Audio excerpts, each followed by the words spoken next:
konstruksi penempatan itu sebagai bagian dari rencana strategis itu dimulai dengan nama-nama waktu sholat. Saya tutup, saya cepat. 1. Subuh. Ada yang tahu kenapa nama pertama waktu sholatnya subuh? Nggak ada hadiah umroh, nggak apa-apa. Oke, subuh itu dari kata asbah. Asbah itu artinya yang siap dengan rencana. Quran surah ke-81 ayat 18, was-subhi idza tanaffas. Bersamaan dengan tibanya waktu subuh, dengan nafas yang kau keluarkan, masuk dan keluar itu, belajarlah dari tumbuhan yang sudah punya rencana mengeluarkan kebaikan dengan oksigen. Belajar dari matahari yang sudah memecah kegelapan malam dan mengeluarkan sinar-sinar dengan membawa manfaat-manfaat yang baik. Maka setidaknya, kalau orang Arab tanya kaifa asbahtum, bukan hanya kayak bagaimana kabarmu pagi ini, tapi maksudnya engkau punya rencana apa yang akan dieksekusi di hari ini sampai engkau tidur lagi. Kenapa waktu sholat pertama disebut subuh? Memberi kesan orang Islam itu nggak boleh bangun tidur tidak punya rencana prioritas yang jelas.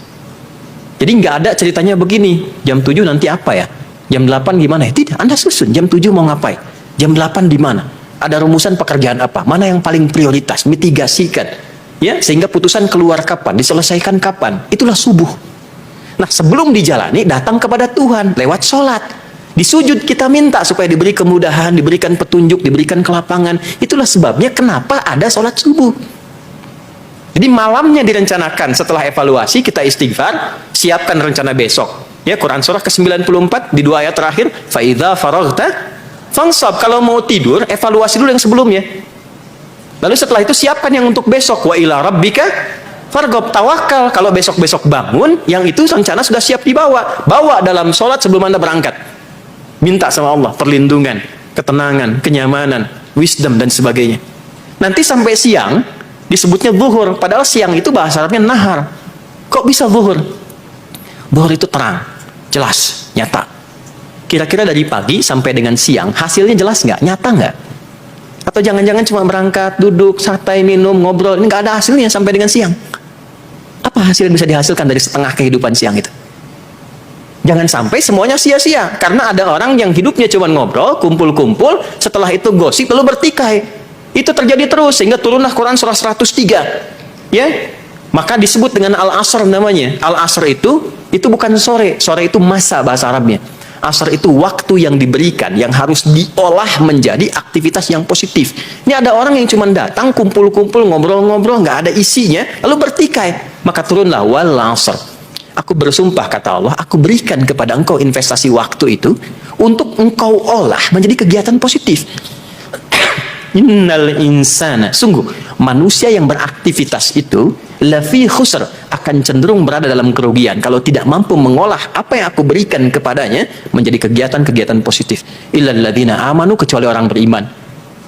Orang beriman itu apa ciri utamanya? Wa amilus sholihat. Imannya mendorong dia pada semua kegiatan-kegiatan positif yang bernilai baik. Dari boleh memandang, berbicara, mendengar, sampai terakhir membuat putusan-putusan yang baik.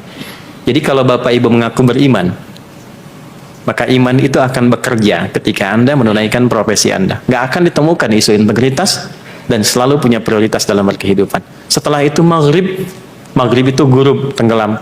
Anda sekarir sehebat apapun, pada akhirnya akan muncul masa-masa di akhirnya. Sehingga muncul isya. Ada asya, ada isya. Asya itu masih sibuk kayak gini sekarang. Aktivitas. Fathahnya masih di atas. Ini saya jurusan utamanya di bahasa Arab untuk mendalami bahasa Quran. Ya, jadi dan disertasi saya yang terakhir ini yang saya tulis itu menganalisis bahasa Al-Quran 30 juz.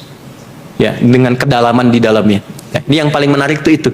Jadi yang paling hebat menarik di bahasa Arab itu harokat pun punya artinya. Jadi kalau di atas itu masih terbuka. Kalau turun ke bawah itu sudah mengecil dan hilang.